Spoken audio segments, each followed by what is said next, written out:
Hello મિત્રો, જય શ્રી કૃષ્ણ ને જય માતાજી બધાને. કેમ છો બધા? મજામાં જશો ને મજામાં જ રહેજો ને. આજે છે ને આપણે ગુંદાનું માથું બનાવ્યું છે.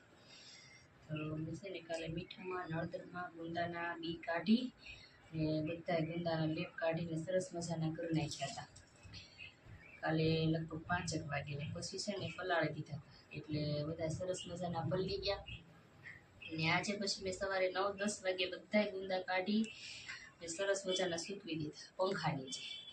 પછી બધાએ સુકાઈ ગયા ને એટલે મેં કીધું હવે આપણે આનો હવેજ કરી નાખીએ. તો આપણે હવેજ કરી નાખ્યો. આ મેં કર્યો ક્યારનો, મેં કીધું થોડોક ઠંડો થાય ને એટલે પછી મેં તો ગુંદા ભરું. તો જો આ બધું હવેજ કરી અને આવા ગુંદામાં ભરી અને આપણે એવી રીતે આમ તપેલીમાં મૂકવાનું છે એક રાત. ને સવારે છે ને હા સરસ મજાનું ઠંડુ થાય ને ત્યારે કાચની બવણીમાં ભરવાનું છે. ડાયરેક્ટ નથી ભરવું કેમ કે બગડી જાય. એટલે મેં કીધું પહેલાં છે ને આવી રીતે કરીને આમાં થોડુંક ઠંડુ થવા દેવી. પછી આપણે આવી રીતે કરીને બધું મૂકી દેવાનું છે. સરસ મજાનું ગુંદાનું અથાણું.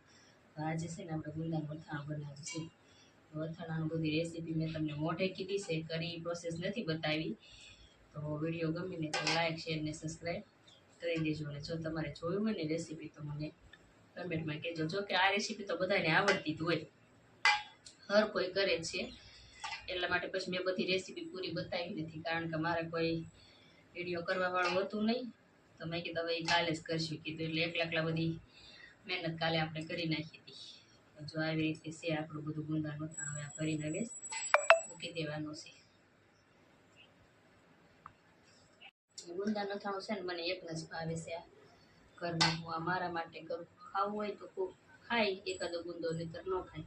અને આ કેરી છે, જો આ કેરીના ટુકડા એ આમાં નાખવાના છે. કાલે મેં સાથે બોળી હતી ને 2 ટીપા લીંબુનો રસ નાખ્યો તો અડધું ફાળું. એટલે છે ને થોડાક ચીકડા ન થાય, સરસ મજાના ખાટા થાય. એટલા માટે મેં આ બધી પ્રોસેસ કરી હતી. તમને જો જોતી હોય ને રેસીપી તો કહેજો, કારણ કે હવે તો આવડતું જ હોય છે બધું. એટલે પછી સારું, બાય બાય, ટાટા, આવજો.